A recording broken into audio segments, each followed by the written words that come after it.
तेरे गुरुदेव चरणों में सुमन श्रद्धा के अर्पित है।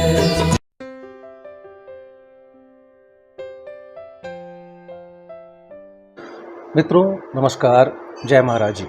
महाराज जी के इस चैनल में मैं AR मिश्रा आप सबका स्वागत करता हूँ। जिस पर महाराज जी की अपार कृपा रही और जिन्होंने महाराज जी की उस कृपा अमृत को खूब पिया, उनमें से एक नाम बहुत प्रमुख है जो अनगिन किस्सों में सामने आते हैं। वो नाम है आदरणीय सूरज नारायण मेहरोत्रा जी। और कृपा की धारा जो उस समय से बह रही है वो उनकी संतति और उसके आगे भी जा रही है। पिछले दिनों आपने देखा कि आदरणीय श्री सूरज नारायण मेहरोत्रा जी के एक सुपुत्र बिल्लू दादा अमर मेहरोत्रा जी से मैंने पॉडकास्ट किया था और उनकी चर्चाएं आपको सुनाई हमने। आज हम आदरणीय श्री सूरज नारायण मेहरोत्रा जी के ज्येष्ठ पुत्र श्री रमेश नारायण मेहरोत्रा जी से बातचीत कर रहे हैं और आपको इनसे बातचीत करने के बाद एहसास होगा कि महाराज जी की कृपा क्या है और कैसे वो अनवरत बह रही है। आपका बहुत बहुत धन्यवाद, बहुत बहुत धन्यवाद, स्वागत है। बहुत बहुत धन्यवाद। ये परम सौभाग्य की बात है कि आपसे नहीं, ये तो बहुत अच्छी बात है कि आज इस परिवार में आप एक नए सदस्य के रूप में आए हो। जी जी। और बहुत धन्यवाद इसके लिए मिश्रा जी। और सबसे पहले तो मैं इसको महाराज का आशीर्वाद मानूंगा कि आपका जुड़ाव हुआ जी इस सारे परिवार में। चूँकि मेरा तो आपको मैं जो उनका अनुभव रहा है महाराज का, वो 60 का दशक और 70 का दशक, जी जी। 1960 से लगा के 1973 तक के समय काल में हम महाराज के संपर्क में रहे सदा। हम क्या रहे, हम तो एक परिवार का हिस्सा थे। और चूँकि हमारे पिता एक उनके अनन्य भक्तों में से थे, इसलिए पिताजी की उनकी भक्ति को आपने और भक्तों से भी सुना होगा और लोगों से भी सुना होगा। कुछ चीज़ें ऐसी थी जो महाराज किसी से शेयर नहीं करते थे। कोई महाराज को अपने काम, क्योंकि कई महाराज उस जगह को अपना दफ्तर बताते थे, अपना ऑफिस कहते थे। कोई काम अगर महाराज को करना होता था और वो समझते थे कि वो पब्लिक आई में नहीं आए वो कार्य, वो किसी की मदद करनी, गरीब आदमी की, किसी को कुछ चीज़ पहुंचानी है, कुछ देनी है, किसी की सिफारिश करनी है, कहलवाना है। उन दिनों यही मतलब मैंने तो ये 60 से इसको इसलिए देखा है कि उस वक़्त अपना कंट्री में जो प्रशासन है वो इस्टेब्लिश हो रहा था। जी जी जी। तो बहुत से कार्य ऐसे ही इसी प्रकार से होते थे, संपर्क के थ्रू होते थे। जी। तो महाराज के तमाम भक्त थे, लेकिन महाराज सबसे कभी नहीं कहते थे कोई चीज़। जी। तो किसी की हेल्प अगर करनी होती थी, किसी गरीब की, तो हमारे पिताजी से वो धीरे से कहते थे बुला के कि सूरज इसको ये कर दे, इसके लिए उसका फलानी जगह मदद कर दे। तो एक प्रकार से जो वो सारे कार्य थे महाराज के, जो वो हमारे पिता जो थे वही करा करते थे। जी। ये शायद महाराज के परिवार के बहुत सारे सदस्यों को भी इतना नहीं मालूम है जितना हमारे पिताजी को महाराज का उस पीरियड का उनका इंटरेक्शन जो है हम लोगों ने देखा है।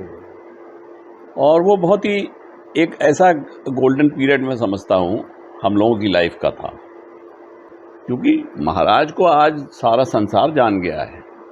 और कोई ऐसा नहीं है कि कोई वो तो साक्षात चल के निकल गए यहाँ से पृथ्वी से। जी जी। और हनुमान जी के अवतार थे। हमारे पिताजी तो मानते ही थे उनको, हनुमान जी का अवतार इसलिए मानते थे कि आपने शायद 2-3 पुस्तकें हैं उनकी रामदास की बड़ी अच्छी, उसमें उन्होंने अलग अलग जगह डिफरेंट, पहली किताब थी एक बी हियर नाउ, उसके बाद उन्होंने एक किताब लिखी रामदास ने, ये मिरेकल्स ऑफ लव।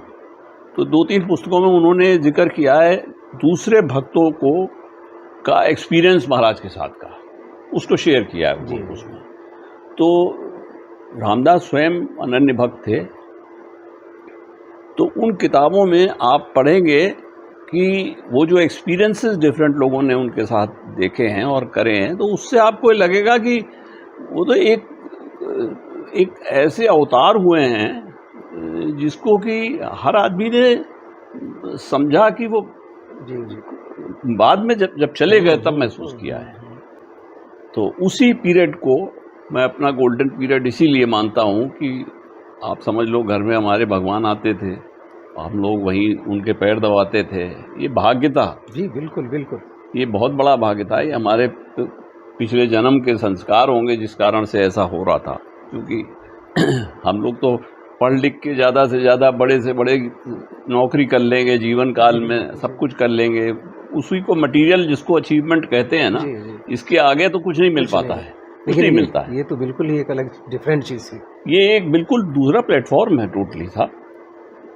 ये तो मिश्रा जी मैं समझता हूँ कि हर आदमी को प्राप्ति नहीं, हम उसके योग्य नहीं हैं। जी, साधारण आदमी कितना ही बड़ा हो जाए सामाजिक रूप से, आप ये देखो ना शंकर दयाल शर्मा जी प्रेसिडेंट, जी, और मतलब हर एक आदमी दुनिया का नतमस्तक होता था बड़े से बड़ा। वो क्यों होता था कि हर मनुष्य के जीवन काल में परेशानियां आती हैं, दिक्कतें आती हैं, उसकी मानसिक स्थिति कभी ऊपर होती है कभी नीचे होती है, स्ट्रेस जिसको बोलते हो आप समाज में होता ही है, और उनको भी होता होगा जिन लोगों ने जो आते थे महाराज के पास। हर एक आदमी अपनी समस्या लेके आता था, बहुत कम ऐसे लोग थे जो महाराज को समर्पण के रूप में आते थे और ईश्वर के दर्शन करने जा रहे हैं ये सोच के आते थे। हर एक आदमी के मन में कुछ होता था शायद हमें ये मिल जाए।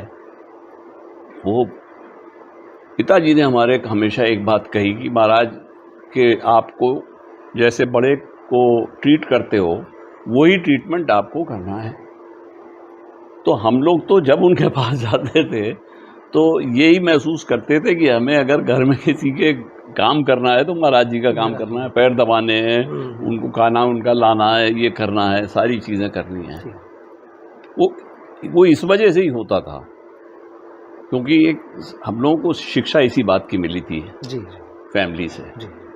और वो एक ऐसे पीरियड से मतलब पास करे हम लोग कि महाराज का ऐसा समय रहा वो कि साधारणतया किसी को भी प्राप्त नहीं हो पाता है। बिल्कुल असाधारण बात थी जो महाराज की जो एक्चुअली जो उनके आप कई मौके आए ऐसे मैं आपको बता सकता हूँ, और जीवन काल के बाद के भी मेरे साथ जो बीते वो भी बता सकता हूँ आपको। मतलब तो हम तो आज भी महाराज को उसी प्रकार से मान के चलते हैं, जो कि बाद में जब आप जब समझ पाते हो उसको बात को कि आप भगवान के छाया में रहे हो तो आपसे फिर वो हटती नहीं छाया, और ये सिर्फ एक विश्वास होता है। जी, बिल्कुल बिल्कुल। और मैं तो आज भी किसी से कहता हूँ जो आदमी जो भी आपको मैं एक एग्जांपल देता हूँ, हमारी वाइफ के कज़न ब्रदर हैं, उन्होंने कभी देखा नहीं महाराज को, न कभी सुना, न कुछ जानते भी नहीं थे। कई लोगों में कहीं फेसबुक में या इधर उधर वो देखते रहते थे तो लोग देख लिया उन्होंने, पता नहीं क्यों उनके मन में आया, पूजा में उन्होंने कुछ कहा उनसे कि हमारा ये काम हो जाए महाराज तो मैं आपको मान लूँगा चले जी। और आप देखिए वो उनका काम हो गया। मतलब उनका काम क्यों हुआ, महाराज ने अभी ये रिसेंट बात है, पिछले 5-4 साल पुरानी, उनका फ़ोन आया एक बार इनके पास, वाइफ के पास, अनु के पास, उन्होंने फ़ोन करके पूछा कि मैं तो जाना चाहता हूँ उनके आश्रम में, मंदिर में। तब इन्होंने कहा कि आप जाओ, कैंची का बताया उन्हें और यहाँ जौनापुर का मंदिर का बताया, उन्होंने जाके दर्शन किए और जो भी उन्होंने माना था या कुछ सोचा था तो वो, और जबकि वो बिल्कुल 1% भी किसी को विश्वास नहीं करते थे वो किसी चीज़ पे, लेकिन वो कोई दिक्कत थी, परेशानी थी। तो आप अपने आप को जब किसी को आप महसूस करते हो और जब आपके साथ ये चीज़ हो जाती है तब तो आप बिलीव कर लेते हो, और नहीं होती है तो आप उसको डिसबिलीव करते हो, आप सोचते हो कि कोई बात नहीं। तो ये गलत है। अगर आपको विश्वास होगा किसी चीज़ में, भगवान में विश्वास होगा या किसी संत के ऊपर विश्वास होगा, तभी आपको उसका लाभ भी प्राप्त होगा। जी, वो आशीर्वाद के रूप में प्राप्त होता है, वो मिनट टू मिनट आपको फायदा नहीं होता है। लेकिन एक बार आपके ऊपर छाया आ गई उनकी, तो फिर आपको कभी आपको स्ट्रांग महसूस हमेशा होता रहेगा। आप निडर हो जाओगे जी, जी, और अपने कार्य को सच्चाई से करोगे। जी। सच्चाई से इसलिए करोगे, आप समझ जाओगे कि वो हमारे ऊपर नज़र है उनकी। तो ये, और फॉर्चुनेटली हम लोग ऐसे देश में पैदा हुए हैं कि जहाँ हमारा कल्चर, हमारी लाइफ में बड़ों का जो हमारी एजुकेशन है, फैमिली एजुकेशन जो होती है, जिसको कहते हो घर में प्राप्त होती है माता पिता से, उससे हमको ये क्वालिटीज़ इम्बाइब होती हैं और प्राप्त होती हैं।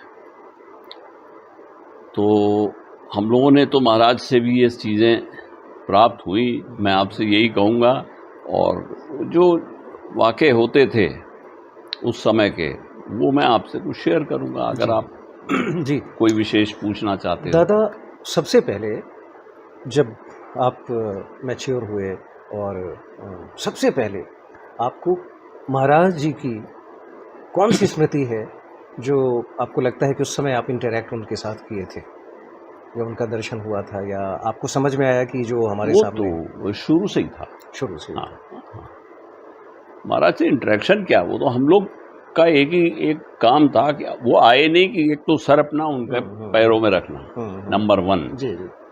तो वो ये सब चीज़ें हिंदू संस्कार में हैं साहब। जी, जी, जी। तो ये सनातन संस्कार में इतनी इम्पोर्टेंट होती है जी जी कि बड़ों के पैरों में सिर आप अपना रखोगे जी जी।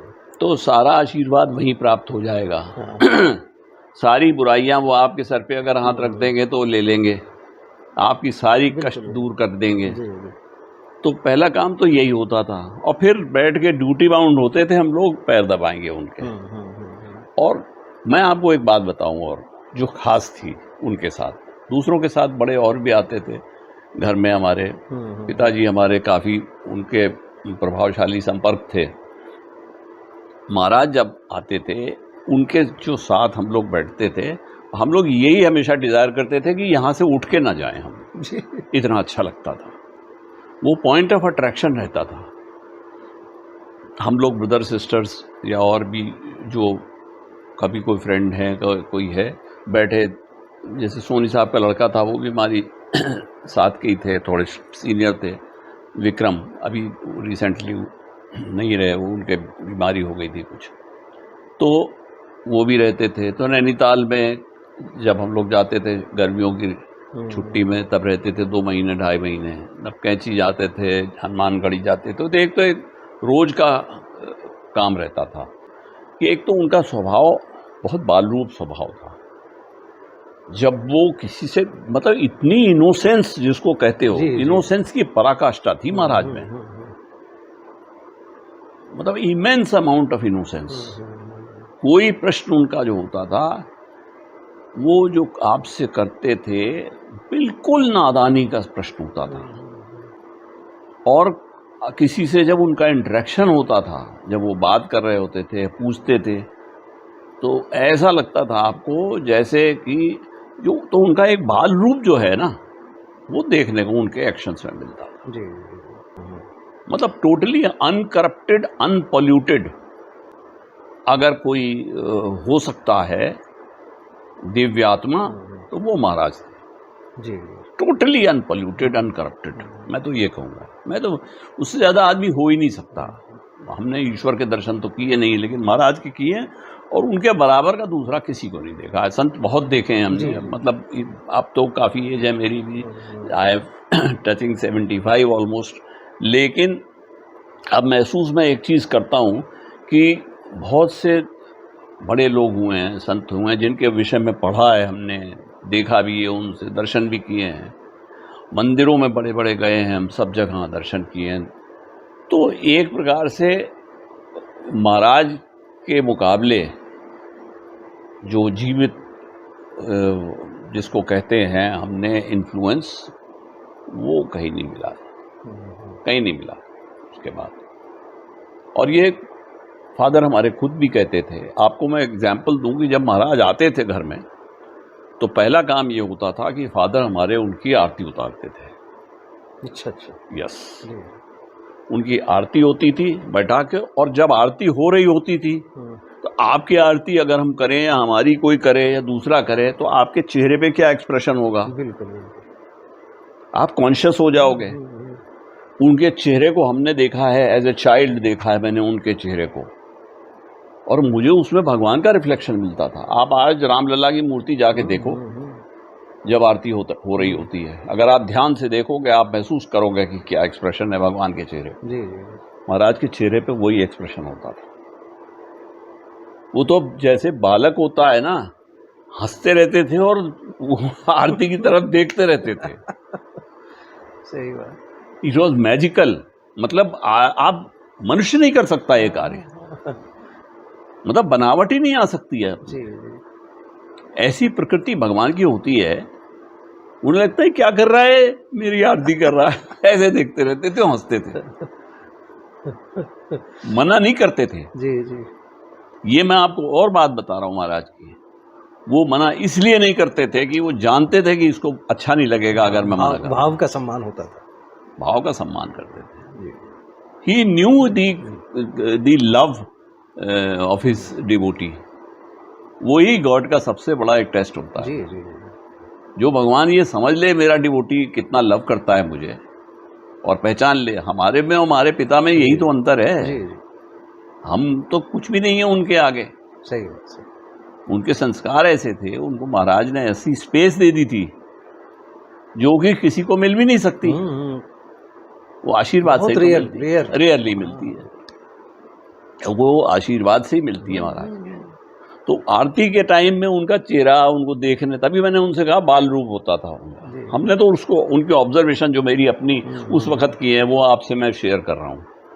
तो दैट इज, वो एक ऐसी बात है कि अपने आप में आपको उनके नज़दीक ले आती थी। तो आरती का जो एक पहला वो होता था, उसके बाद उनका भोग लगता था। तो भोग में उनकी जो सबसे अच्छी चीज़ें होती थी वो ली जाती थी। फलों में आम बहुत अच्छा लगता था। ये मुझे, अब फादर ने उनको बाद में खाने से आम मना कर दिया था कि मीठा नहीं खाएंगे, जब ये बड़े हो गए। मतलब आप देखो 70s में महाराज को पापा मीठा नहीं खाने देते थे फादर हमारे। 73 में महाराज ने शरीर छोड़ा, जबकि लोग उनकी आयु तो 100 साल से ज़्यादा की बताते हैं महाराज की। आयु का पता नहीं था किसी को, क्योंकि काफ़ी भक्त जो बातें करते थे, जो चर्चा होती थी उनके समय में, वो मैं आपको शेयर कर सकता हूँ। वो कोई तो कहते थे 75 ईयर ओल्ड का कि मैं तो साहब इनको, मैं 15 साल का था तब से मैं देख रहा हूँ ऐसे ही हैं। तो उनका कोई टाइमलाइन नहीं बता सकता कि कब कहाँ थे क्या थे। और उस टाइमलाइन में उनके जो अलग अलग एक्सपीरियंसेस लोगों को हुए हैं, वो आपको डिफरेंट लोगों के उससे इंटरव्यू से मिले भी होंगे, बहुत लोगों के। लेकिन जो मैं देख पाया वो ये एक मुख्य बात तो ये रहती थी कि महाराज को हमेशा घर पे आने के बाद उनकी एक तो बहुत सारे लोगों का आना जाना शुरू हो जाता था। और जो वो मुख्य रूप से वहाँ उन दिनों, घर तो हमारा छोटा था, को बहुत 2 फ्लोर्स का मकान था, फर्स्ट फ्लोर और सेकंड फ्लोर का, 4-6 कमरे थे। तो उसमें सारे लोग जो आते थे, 25-30 जितने आदमी आए, सोए, खाया पिया, कुछ पता ही नहीं चलता था किसी को। हमारी मदर ने तो हमेशा, मतलब हम लोगों ने यही चीज़ देखी कि जो भी होता था घर में बन जाता था और सब खाते थे। उत्सव जैसा एक माहौल रहता था। उत्सव जैसा। तो बहुत ही डिफरेंट प्रभावशाली समय था, बहुत ज़्यादा। ये एक तो महाराज की एक और आपको विशेषता बताऊं मैं, वो पिताजी के साथ एसोसिएशन, एक उनकी विशेषता जो ये थी कि बाद के पीरियड में जब काफ़ी अंग्रेज़ों ने आना शुरू करा, दूसरे लोगों ने, तो अंग्रेज़ थोड़े पढ़े लिखे, रामदास का पीरियड जब शुरू हुआ है 60 मेरे ख्याल से 68 या 67 के आसपास शुरू होगा यस, हाँ 60 ऐसे ही था समय, 67 68 के आसपास लहरी आए थे। उन्होंने आपने पढ़े सुने होंगे किस्से तमाम। तो जो अंग्रेज़ लोग आए तब इन्होंने जाके एक डिफरेंट डायमेंशन देखी, ऑब्ज़र्व करी महाराज की लाइफ में, और वो यही पाई इन्होंने कि ये कैसे आपके दिमाग में जो चल रहा होता है उसको जान लेते हैं। जबकि हम लोग अपने हिसाब से जो हिंदू सिस्टम होता है, हम तो उसको मानते हैं कि अगर एक बार हमने ईश्वर को मान लिया उन्हें, तो फिर हम ये सोचते भी नहीं, हम तो ये मानते हैं कि वो कंप्लीटली हमको एक्सरे कर लेते हैं। जब आप उनके पास जाओगे तो आप नज़रों में वो इस प्रकार से देखते थे जैसे आपको लगेगा कि आपको पूरा उन्होंने जान लिया आपके मस्तिष्क को। और वही होता था, एक नहीं बहुत बार हुआ है। मैं आपको एक एग्जांपल दूं कि कैसे वो हमारे घर की हम लोगों की मदद करी है उन्होंने हमेशा, और even after his leaving the body. ये बात है 73 में महाराज ने सितंबर में शरीर त्यागा था 11 को, और ये 1980 की बात है। क्या हुआ कि 5 दिसंबर को हमारे फादर से फ़ोन पे बात हुई। मैं पोस्टेड था बांसवाड़ा में, राजस्थान में जी। तो मेरा प्रमोशन हुआ और डिस्ट्रिक्ट का हेड बना के मुझे फॉरेस्ट के टोंक में मेरी पोस्टिंग हो गई 5 तारीख के या 4 को या 5 को ऑर्डर्स निकल गए गवर्नमेंट के। तो मैं डीएफओ लगा दिया गया, पोस्टिंग कर दी उन्होंने, गवर्नमेंट ऑफ राजस्थान ने, चीफ सीएम के साइन वाइन हो गए, फाइल से आ गई फाइल, ऑर्डर्स निकल गए। तो हमने फादर को फ़ोन किया लखनऊ, तो फादर ने हमसे कहा, खुशी हुई कि नेचुरली घर में कि सीनियर स्केल मिल गया रमेश को, अब वो जा रहा है, अब डिस्ट्रिक्ट का हेड बन जाएगा। तो फादर से मेरी फ़ोन पे बात हुई, हमने कहा ठीक है अब हम ज्वाइन करेंगे। तो बोले तुम जाओ क्या ज्वाइन कर लो जल्दी, क्योंकि सीनियरिटी इफेक्ट होगा। मैंने कहा नहीं, सीनियरिटी नहीं होती, ईयर ऑफ अलॉटमेंट्स रहती है, सीनियरिटी तो कोई दिक्कत नहीं है। खैर हमने कहा 2-3 दिन मुझे पैकिंग वैकिंग अपने हिसाब से, सामान तो कुछ था नहीं, आई वॉज अनमैरिड ऑल्सो, एक सर्वेंट था, एक डॉग था हमारे पास, और अपना छोटा मोटा 2 ट्रंक वंक थे, सामान लेके पैक करा के, थोड़ा बहुत फर्नीचर था। कोटा से 150 किलोमीटर होगा, ये टोंक में हमारी पोस्टिंग हुई। तो जब मैं 8 तारीख की बात, 9 की बात है, वहाँ से आया तो कोटा रुका रात में। उसके बाद मैंने नेक्स्ट डे मॉर्निंग में सोचा कि रात को हम रुक के नेक्स्ट डे मॉर्निंग, उन दिनों आप कार्स वगैरह नहीं होती थी ज़्यादा, मारुति गाड़ी सन 83 में आई है, या एम्बेसडर होती थी, बहुत लिमिटेड होती थी, तो सेक्रेटेरिएट में होती थी, या जीप होती थी। तो हम अपनी जीप से, हमने परमिशन मिल गई थी, गवर्नमेंट ने दी थी कि आप एक ज़िले से दूसरे ज़िले में जीप से जा सकते हो। सामान भिजवा दिया हमने सर्वेंट के साथ। हम जीप में अपना सूटकेस एक चेंज का रख के सुबह वहाँ से टोंक आ गए। ये सुबह जब मैं पहुँचा वहाँ 11:30-12 बजे के टाइम, 11:30 बजे, तो जो इनसे मुझे चार्ज लेना था उनसे मैंने चार्ज की बात करी, तो वो बोले यार अभी तो टाइम लगेगा। हमारे यहाँ चार्ज एक ऑफिसर जब दूसरी जगह ट्रांसफ़र होता है तो एक डिटेल लिस्ट बनती है सामान की और चीज़ों की, क्या क्या काम इस पूरे डिस्ट्रिक्ट में रह गए हैं, बाकी बच गए हैं, उनको पूरा करना है, क्या क्या बजट है, क्या इंपॉर्टेंट चीज़ें हैं, तो वो एक चार्ज नोट कहलाता है। तो वो कहने लगे हमसे, मिस्टर डीएलडी आर्या थे, डीएलडी माथुर थे, वो बोले कि आप मेहरोत्र साहब आप वेट कर लो, उसमें लगेगा 1-2 घंटा। मैंने कहा फिर आप ऐसे टाइप होने दो आराम से, मैं चला जाता हूँ सवाई माधोपुर।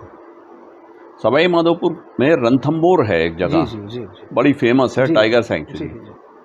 मैं चूँकि वाइल्ड लाइफ में इंटरेस्टेड रहता था, तो मैंने कहा वहाँ से कोई 75 किलोमीटर पड़ती है, 65 या 75 किलोमीटर है टोंक से, जहाँ मेरी पोस्टिंग थी। वहाँ से मैंने कहा मैं जाता हूँ सवाई माधोपुर, 1-1.5 घंटा जाने में लगेगा, मैं शाम तक लौट आऊँगा और फिर अपना साइन वाइन करके चार्ज ले लेंगे आपसे, जो भी आप बता देना डिटेल्स। मैं गाड़ी में बैठा, सामान उसी में पड़ा था, मेरा सूटकेस था और सर्वेंट हमारा ट्रक से सामान लेके आने वाला था, अलग से आ गया होगा। मैं चला गया सवाई माधोपुर। मैं पहुंचा हूँगा कोई 12 या 12:30। तो उस वक़्त फतेह सिंह होते थे उसके चीफ, बड़े फेमस टाइगर मैन हैं हिंदुस्तान में, उनको अवार्ड बहुत इंटरनेशनल अवार्ड्स मिले हैं।